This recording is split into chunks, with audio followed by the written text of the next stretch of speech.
একেবারে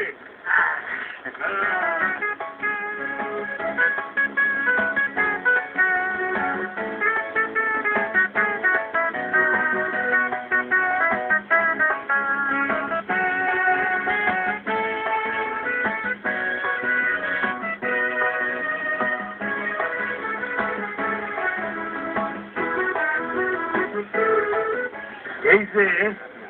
তাল খেজুরের সারা আমরা লাগাইতে যাইতেছি এই গাছ থেকে যুগ যুগ ধরা ফল দিব যুগ যুগ ধরা তাল খেজুরের রস থেকে কি হইব গুড় হইব চিনি হইব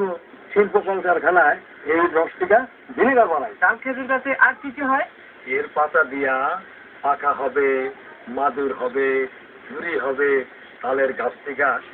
ছুটি হয় ধর্ণা হয় দেখো না হ্যাঁ বুঝছি এতে আর্থিকও লাভ ও পরিবেশেরও লাভ তাল খেজুরের গাছ শুধু ফলই দেয় না পাখা পাটি মাদুরি দেয় না তাছাড়া তাল খেজুরের গাছ মাটির ক্ষয় রোধ করে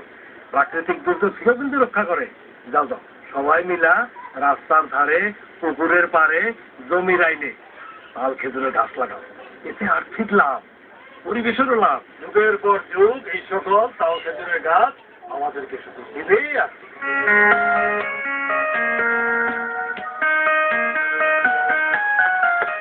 তাল খেজুরের গাছ লাগাই বেশি বেশি গুড় চাই এত গাছ থেকে তাল খেজুরের গাছ কেন হ্যাঁ স্যার তাল খেজুর কেন শোনো তাল খেজুরের গাছে অনেক উপকার যুগ যুগ ধরে ফল পাওয়া যায় ঝড় তুফানে কম ভাঙে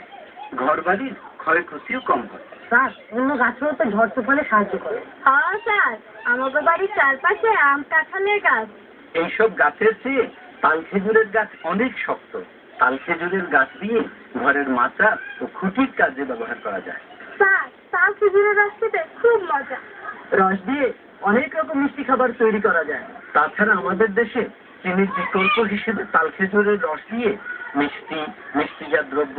তৈরি করা যায় তাল খেজুরের রস দিয়ে মিষ্টি এবং মিষ্টি জাতীয় বিভিন্ন রকমের খাবার তৈরি করা যায় তাহলে তো বিদেশ থেকে কিনে আনতে হয় তাল খেজুরের রস আর গুড় অনেক উপকারী প্রাকৃতিক জিনিসের গুণই আলাদা এই রস পরিষ্কার করে ভালোভাবে জাল দিয়ে মিষ্টি তৈরির কাজে সংরক্ষণ করা যায় বুঝলে